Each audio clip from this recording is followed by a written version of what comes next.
What is going on, good people? We are back for our NXT review. I didn't keep the background because I got to figure out the whole video and everything, and it wasn't working too well. It wasn't looking good. But anyway, we'll figure that out eventually. But we had a pretty good episode tonight, or technically last night because it's Thursday today, but felt short to me. I don't know if DJ felt the same or if anyone else felt the same, but it felt short to me, and not necessarily in a bad way. It felt like a really quick episode. Any overall thoughts on the show, DJ? Yeah, it did kind of feel like it flew by. I think there was a lot of matches and not a lot of talking and segments per se. It was a lot of matches and a lot of longer matches. It felt like as opposed to maybe where you would get a jobber match and then, or you may get a couple of jobber matches and then get a long match at the end or something. It seemed like it was a little bit more, the in-ring stuff was a little bit more lengthy, I think. Yeah. Also, I kind of skipped over like irrelevant stuff that we really don't need to go over again, like segments from last week. I think I'm going to start kind of skipping those out unless they're really important for the current episode, just because we don't need to hear the same thing over and over again. But to jump into the show, we had Bobby Fish versus EC3. I was surprised this opened the show because this was one of the matches they were really hyping up from last week. I guess it's a good match to open the show. So Fish obviously tried to play the mind games and take advantage of EC3's injured knee that he had injured a few weeks earlier. Didn't really work for him, unfortunately. Finally, the numbers game with Undisputed Era did turn the tides in Bobby Fish's favor, but EC3 does get the win here. After the match, obviously, Undisputed Era attack him, and out come Heavy Machinery to kind of even the odds a little bit. All in all, I thought it was a good match. I thought the in-ring psychology was good. The storytelling was good with obviously Bobby Fish had an injured knee a while back and he was out for like ever. And then he injured EC3's knee. So, there was a common injury there that both of them were sort of going after a little bit. But definitely a good match. I enjoyed it. I hope we see a lot more of. I'd love to see a lot more Bobby Fish and EC3, but just Bobby Fish in general, because like we said last week, we haven't really seen much of him since they've been in WWE. DJ. Yeah, I definitely feel the same way. I thought it was a good match. I was excited for it. I was excited to see, and we talked about this last week. Excited to see Bobby Fish kind of, in a singles match because it's been a while since we've seen him in general, but especially in a singles match because he always seems to be kind of paired up with the Undisputed Era, especially Kyle O'Reilly in some form or fashion. I still felt like it almost felt like they exposed him a little bit in this match. And maybe that was because EC3 had most of the control, it felt like, throughout most of the match. Bobby Fish did a couple of good things as far as like going after the knee and kind of trying to get that revenge type factor. And commentary hit on it. I want you to feel the pain that I felt type of a thing. But for the most part, I felt like he kind of got exposed in this match. And not to say that he's a bad single wrestler by any means. I think what it is this was just one of those matches where it felt like EC3 dominated most of the match.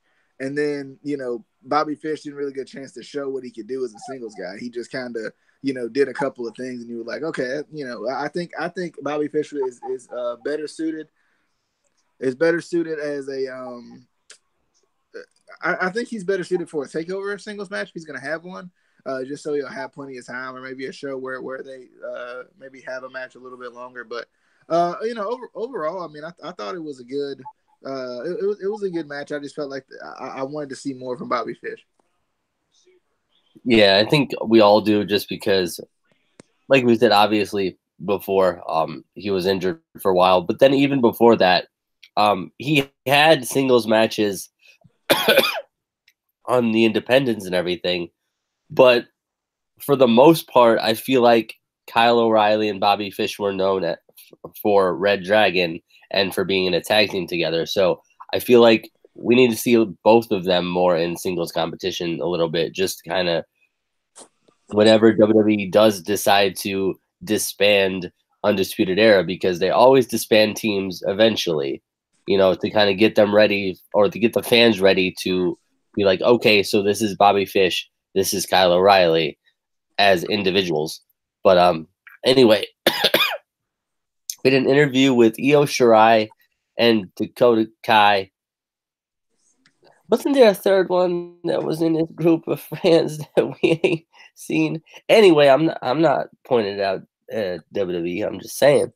So they want a match with Marina Shafir and Jessamine Duke. So that will be next week. I mean, obviously, Shayna's going to get involved somehow. But I'm definitely excited for it. Haven't really seen much of Marina or Jessamine since they've come into WWE. I know they've been training in Performance Center and everything, and I know that they've had matches on like NXT live shows, which I've seen like clips and stuff. But I'm definitely excited to see how they are in ring. Obviously, they're still going to be green, but I'm curious about it. DJ. Yeah, I think it brings us curiosity for me too, to see how they're going to be. Are they going to be Shayna Baszler, or are they going to be Ronda Rousey? I mean, what? Sorry, my bad. No, but seriously though, like, I mean, you kind of wonder how they're going to adjust, and I think that and I think it's funny because I think half of Ronda Rousey's issues is not even that is yes, a little bit of she's not ready, and I think it's a little bit of main roster booking. I think if you put Ronda Rousey in NXT, I think we see a completely different Ronda Rousey and probably a better Ronda Rousey. I think they portray her better. I think they would use her skill set better than I think the main roster is. Even if you switch if her and Shayna had switched places and Ronda was NXT Women's Champion and Shayna was the Raw Women's Champion, I still feel like Ronda Rousey would look better under the NXT umbrella. I think because to a certain degree it's still developmental, so you get a little bit of a pass. I think a little bit more in NXT too, but I think the writers would use her better. They would use her better as far as promos are concerned, as far as in ring is concerned, as far as the way she does her matches.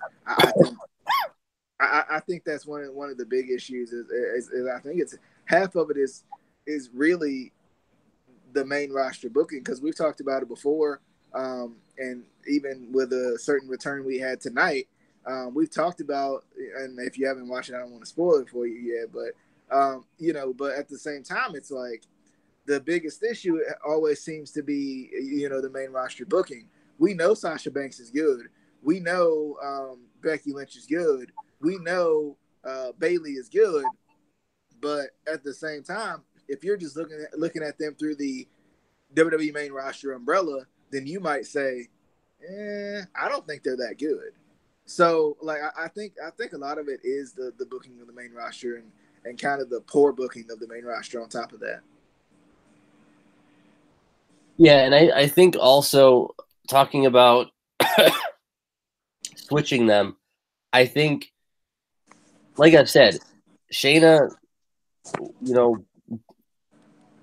trained in wrestling before she came to WWE. She was wrestling in different independent promotions, so she has that experience. Albeit she's not, a 14-year vet or anything, but she has more experience in pro wrestling than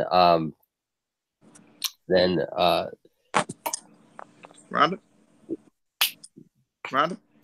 Yeah, I don't know why I can never so many names, but I think, like you said, if they just switch them, put Ronda on NXT, not only is it going to be better for her, just with writing and everything, but for the most part, it's right at Full Sail.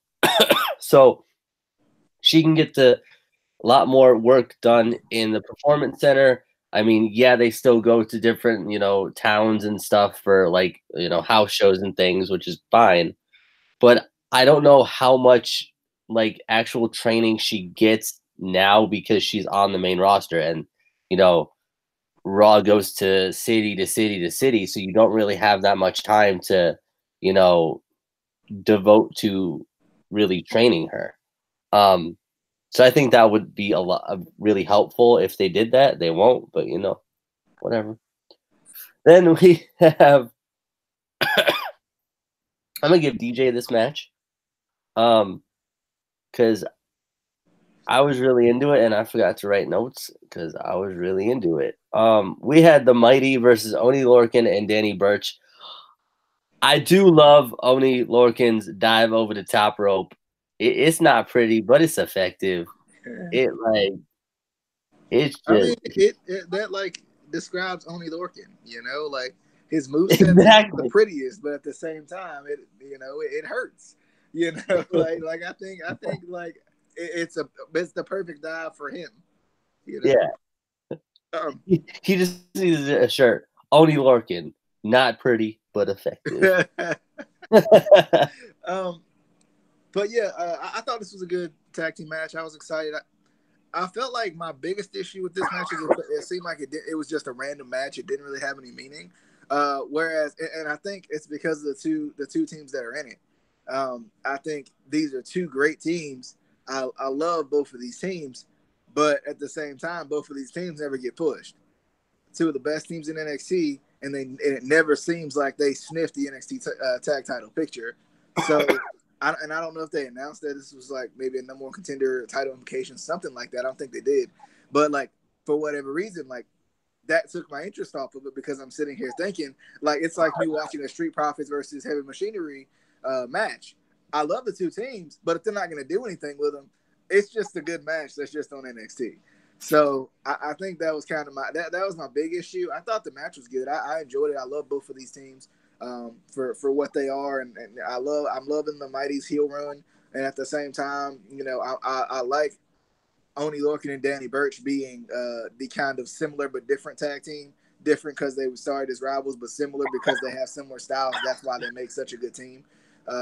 So I don't know. I think that's my biggest issue is like, yes, this is a good match for NXT, but in the grand scheme of things, what does it mean?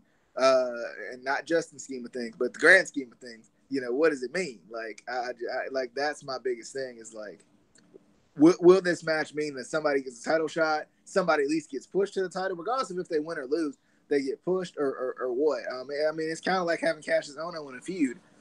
I mean, Cassius Ohno is great, but if all he's gonna do is lose, what's the point? True. It's true. But yeah, I and I was thinking about it while I was watching this match. NXT actually has a bunch of really good tag teams that you can put all of them into a storyline wanting, to challenge for the tag team titles. And I don't know, do what you're doing with the women's championship and have a fatal four-way for the number one contendership, but you don't even do that. Like it's ridiculous. We'll get into that in a second too, because that's just some. They're doing things that I hate when they do it, but we'll get to that. But we get I don't want to say this man's name. I really don't. Dijakovic coming next week. I love the video packages they're giving him. I do. They're great. Why you gotta change this man's name to Dijakovic? Like Donovan Dijak was fine. Dijak is fine. Dijakovic. What the hell is that?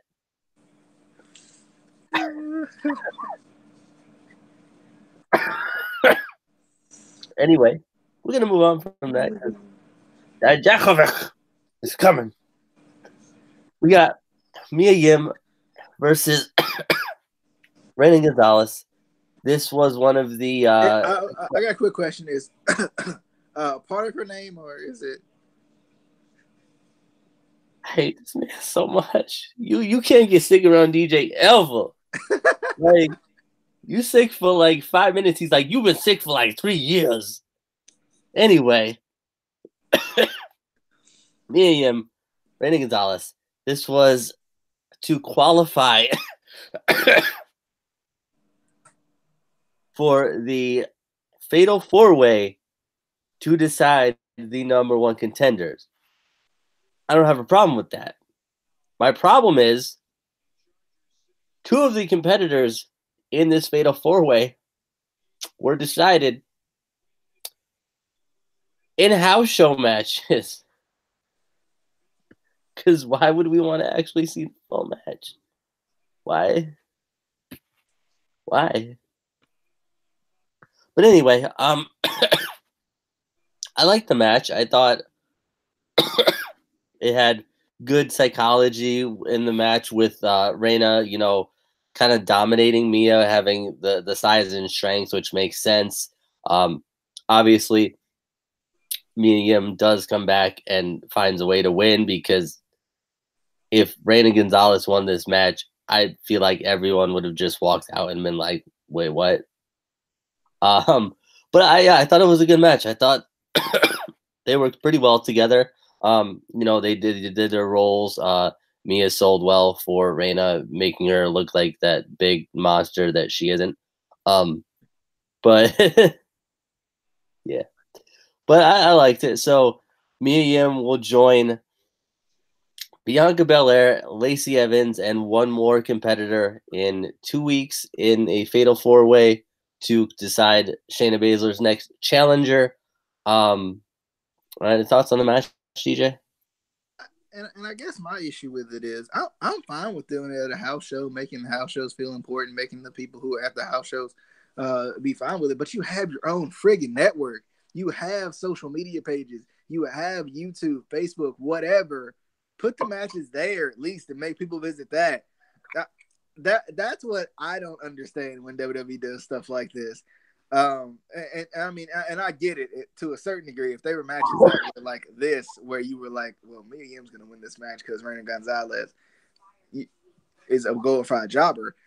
Like, I get it, but at the same time, it's like just put it on the network or just put it on, or both. Put it on YouTube. Put it on both. Make people visit. Visit one or the other to have to watch it. And you can give the results on NXT and be like, if you want to watch this full match due to limited time, whatever you want to say, if you want to watch this full match, you can visit our YouTube channel, you can visit the WWE Network, whatever. It doesn't make sense to me that they wouldn't at least have these matches available for you to watch in some form or fashion. I don't understand it because they always pretty much record the house shows anyway. So I don't know why they don't at least, or if like it's a match of this magnitude, at least upload this one match. You don't have to upload the whole house show, just upload that one match. And we've said this before too. I would like to see kind of segment on the network that is a house show segment, where maybe they just upload one a month or something, just to kind of see what else is going on. Maybe it might be something that you may watch outside of watching Raw or SmackDown to kind of catch up on things or whatever. But this, as far as this match is concerned, I wasn't very interested. I was more interested in Mia Yim. I wasn't interested in Reina Gonzalez because like I said, she's a glorified jobber to me. They can play this power game and this strong woman type thing they want to play, but she hasn't won anything or done anything to be worthy of anything for me. At least with Mia Yim, you got the history of Mia Yim and everything she's done and coming back from injury and all of that. So you got all of that kind of storyline within it. Yes. And the pants. And the pants, the pants. But I mean, I thought Mia Yim looked good in this match. I mean, I thought Reina Gonzalez did what she was sent there to do, but I really couldn't take this match seriously because you knew Mia Yim was going to win. I'm more excited for the Fatal 4-Way where you kind of don't know who's going to win. And it's nice to see some new faces. Like you said, Bianca Belair's in there, which I've been waiting for so long. Mia Yim's in there. She seems like somebody that could actually beat Shayna Baszler or would actually never give up to anything Shayna Baszler even ever tried. Who's the other one? Lacey Evans. Lacey, and she's kind of one too. She's like finding herself. Too. She'll probably no, she's a heel. She won't win. Mia Yim will probably win because she's the only face in this particular thing, and that's usually how they. Well, they have one more to add, but like, it's what do you know what the one more to add? What match is that from? Do you know? Or did they announce it? The match? what match? Did they announce what? No, did they announce like they said they got one more? You said they got one more to add, so obviously there's going to be one more qualifying match. Did they I announce it, or I didn't think I they don't did. think they did. Okay, I didn't hear anything. okay. But yeah, I mean, I'm excited for the Fatal 4-Way more than anything, and then the title match too. I would hope it would be Bianca Belair because I just love Bianca Belair. I love Mia Yim. I like Lacey Evans a lot, but I think Bianca Belair she has it to me, and I love her so much. I need this to happen. It's gonna be Mia Yim though. I already know it. It's just good. Yeah, yeah. Whoever they add, I'm pretty sure it's gonna be Mia Yim. They have the history there. I mean, even commentary mentioned, that they're roommates, Shayna and Mia. So like they know each other. They would obviously build off of that. But also that didn't make sense to me because I mean, obviously, if you know anything about them, yeah, they're roommates. But like the character of Shayna Baszler in NXT doesn't fit with like their roommates and their friends and stuff. Like, well, then why isn't she teaming with? I don't know. I just think too much into that. But yeah, I'm pretty sure it's gonna be me, whoever they add. Bianca Belair is great. Lacey Evans is good, but I don't think that they consistently push them enough. Yeah, and I think one of the best things they could do is have two of these women kind of knock each other out of the match close near the end and have them feud together, or maybe have them have a match at Takeover because these are the women that need to be showcased more. And we don't really see that enough. I wish. I mean, I don't know. Like they need to do something like that because Lacey Evans has kind of been infused here and there. Bianca Belair hasn't been in anything, I don't think, since the Mae Young Classic. But I mean, she's been around, and she's had a couple of matches, but no true real feuds. So they need to have somebody go after somebody and let that be a thing. I mean, I think Lacey Evans is the perfect one to do it because she's always calling people out anyway. I mean, I don't know. They got to do something. Yeah, like have like Lacey accidentally, make one of the other women lose, like Bianca, and then they come back and have a feud. Oh, you caused me to lose in the Fatal 4-Way kind of thing. And build off that. I definitely agree with that. Then we have the main event of the evening. This match. We weren't crying. You were crying. It was beautiful. We had the North American Championship up for grabs. Ricochet, the champion, came out first. Well, it kind of had to. Versus his mystery opponent, and I was running through my head. I'm like, who are they gonna have him face? There wasn't really anybody that like popped in my head that like he hasn't already done something with. EC3 is already in a feud.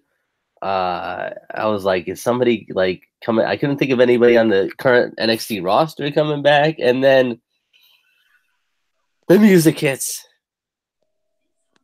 And it's Prince Pretty, Tyler Breeze, baby. And like NXT Tyler Breeze, not like Fashion Police Tyler. It's funny, it is, but like I miss having this Tyler Breeze back. He was confident. He was intense. I liked it. He didn't have the selfie stick. I was like, you forgot it? Am I the only one who was like, but wait a second? You know what he should get? Because and just to kind of, because Tyler Breeze is one of those guys that like kind of adjusted with the times. He started out holding it with his hand, then he went to the selfie stick. I don't know if you ever seen what's called a gimbal, but like it's a handheld steady cam for a phone. We use it a lot in a lot of our stuff. He should get one of those, and that would be like the next level of the selfie stick. It's more for like video recording with the other camera, but it would work. I think that would be cool. And obviously they got money to throw around, and they can put some in a bank account if they want to. They got money to throw around, so it's true. It's true. You can put some money in the Instant Classic Wrestling Podcast bank account. I'm just saying, help us get to the WrestleManias. Just saying. But DJ, talk about this match, because I was enjoying it. I thought they worked really well together. And it was, I feel like it, I don't know if it was a really good match or if it was just really good to see Tyler Breeze back and actually wrestling. Yeah, it was good to see like a serious Tyler Breeze again. Cause when he first debuted, we saw him and that was cool. But then after that, it was like Fashion Police. Don't like you said. It was funny. It's funny. But he's not doing anything in that gimmick. Especially with Fandango, because Fandango ain't done nothing but beat Chris Jericho, and that was it. He ain't done nothing since. So, it's just even the new and improved Fandango, just went down the tube. So, but yeah, I like this. I was excited to see Tyler Breeze back. It was cool to see Tyler Breeze, like the Tyler Breeze we know, like the almost NXT champion that we knew, before. And I feel like coming back to NXT never really feels like a demotion, because especially when you come from the main roster doing absolutely nothing, and then you come to NXT and you get a chance to have a title match. It's pretty cool. You almost wonder if they're going to keep him down there. I think they will. They didn't make it seem like it was going to be a one-time, limited time thing or anything like that. They made it seem like he was going to be back. It was funny because you sent me the text. You were like, the Prince versus the King. Obviously, I had other thoughts in mind, but nonetheless, I was wondering, because I was wondering who you were talking about, and I saw that Tyler Breeze was going back to NXT. I just didn't know when, and it slipped my mind. And then when I saw this, I was like, oh, okay, there we go. There he is. I was excited, though. I enjoyed the match. I thought it was good. Like you said, I think they did work well together. Tyler Breeze has worked with so many different types of wrestlers, especially even in his NXT days. It makes a difference. I wonder what's the plan gonna be with him, because it's cool to have him back and all of that. Are they gonna be able to successfully kind of reboot him in NXT like they want to? That's my biggest question, I think. Yeah, and like I said, the match was amazing. I thought it was really good. The back of my mind, I was like, he's probably not gonna win, because anytime they bring somebody back for to challenge for a title, they usually don't win. Even back when the Ascension were tag team champions, and I think it was Too Cool came back. Yeah. Obviously they weren't gonna win, but if they're bringing him back seriously, like I said, or like you said, not necessarily a demotion. A lot of the main roster fans would be like, "Oh, he wasn't good enough. He got demoted." No, he's. It's a chance to actually get him doing things. And you could. What I hope they do is kind of revamp his character a little bit. Kind of like he was tonight. He wasn't really clean shaven. He was a little bit more intense. It felt like a little bit more of an intense Tyler Breeze. It wasn't as flamboyant, but the flamboyancy was still there. So if they give him a little bit of a more serious version of Tyler Breeze, and also if you're going to bring him back to NXT, actually give him a title run, whether it's a tag team title, preferably give him a North American title or an NXT title run, because they even mentioned, he's been in the ring with so many amazing superstars, Jushin Thunder Liger, a bunch of other guys but he's never won the title. He's never been NXT Tag Team Champion. He's never Speaking been. of guys he's been in the ring with, where's Sami Zayn? Is he hurt? I have no idea. Like, cause it just popped up in my mind because he was one of the guys that he had really good matches with. Yeah. And I thought about it, and I'm like, not that I've watched SmackDown or Raw, but I remember the last time I watched SmackDown, I think, he was feuding with, slipped my mind, but he was feuding with somebody, not Kevin Owens. It was after that. He was feuding with somebody, and I can't for the life of me. He was still a heel, and for the life of me, I haven't seen him. I haven't seen anything about him. Haven't seen anything of him, and it's weird. Like, I don't know if he's injured or what it is, but I haven't heard of him. I don't know. I'm gonna have to look. He would be another guy I would love if they would bring him back to NXT, and actually do things with him. Yeah. Hell, bring him back to NXT, put him in a tag team with Tyler Breeze, have them win the tag team titles. But either way, you have to put some sort of title in NXT on Tyler Breeze. They mentioned it, they brought it up. He's never won a title in NXT. It only makes sense. That's if you're bringing him back. And if you're not, what are you planning on doing with him? Just throwing him back in the main roster and not doing anything with him? But really good match. Even after the match, they kind of, shook hands and everything, which is always a good thing. But definitely just a really good NXT North American Championship match. Hopefully he gets a rematch, and I would hate to see Ricochet lose the title, but if he has to lose it, I would be okay with him losing it to Prince Pretty. I would be okay with that. But that was your NXT review for 12/12/18. We, I think, should be back tomorrow for the Impact, or sorry, in a pact. I forgot the new name of it. Wrestling. So definitely excited for that.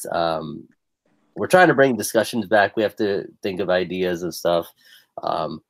But we will see you on the Flippity Dippity. Be sure to follow us on the Twitters. Hit that subscribe button and all that fun stuff. And we will see you on the Dippity of the Flippity. Right, DJ? Say it. Say it. Nope. On the flip. On the. Nope. It's on the. Nope. On the. On the. On